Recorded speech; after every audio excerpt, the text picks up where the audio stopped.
அதே போல தேர்தல் நேரத்தில் எல்லா வீட்டுக்கும் போய் கொலுசு கொடுத்தார். மறக்கவே முடியாது. நம்முடைய சகோதரிகளுக்கு கொலுசு கொடுத்து ஓட்டுகளை பெறுவதற்கு தந்திரமா ஒரு வேலை செஞ்சாரு. வீடு வீடா கொலுசு கொடுத்தாரு. தேர்தல் முடிஞ்ச பிறகு அந்த கொலுசை போய் விற்க போகும்போதுதான் வெளியில தெரிஞ்சது அது போலி கொலுசுன்னு தெரிஞ்சது. ஆக இந்த வாக்குகளை பெறுவதற்கு எப்படியெல்லாம் நாடகத்தை அரங்கேற்றிருப்பார் என்பதை இந்த கரூர் சட்டமன்ற தொகுதியில் இருக்கின்ற மக்கள் உணர வேண்டும். ஆக இவர்களுக்கு ஓட்டு யாரு? திரு செந்தில் பாலாஜிக்கு வாக்களிக்கக்கூடியவர்களை ஏமாற்றியவருக்கு மீண்டும் நீங்கள் வாய்ப்பு தருவீங்களா? இந்த தேர்தலில் இப்படிப்பட்ட பித்தலாட்டம் பண்றுகின்ற மோசடி பெறுகின்றவருக்கு டெபாசிட் இழக்க செய்வீங்களா? தேர்தலில்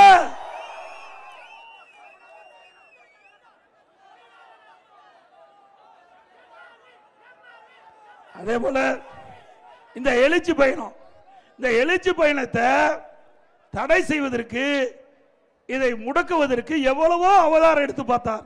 அதையெல்லாம் மீறி தான் இங்கே குழுமை இருக்கிறீங்களா ஆயிரக்கணக்கான மக்கள். மழை வருது, ஏற்கனவே மழை வந்து போச்சு, இப்போ மழை துளிச்சிட்டு இருக்குது. இதையெல்லாம் பொருட்படுத்தாமல் அடுத்த ஆண்டு நடைபெற்ற சட்டமன்ற பொது தேர்தலில் அனைத்து இந்திய அண்ணா திராவிட முன்னேற்றங்களும் வெற்றி பெற வேண்டும். அதுதான் நோக்கம். எவ்வளவு மழை பெய்தாலும் அதை நாங்கள் பொருட்படுத்த மாட்டோம். வெற்றி தான் நமக்கு இலக்கு. அதுக்காக இங்கே குழுமி இருக்கின்றீர்கள். எப்படி காற்றை தடை போட முடியாதோ அப்படி இங்கே எழுச்சி மிக்க தொண்டர்களை எந்த சக்தியாலும் தடுக்க முடியாது.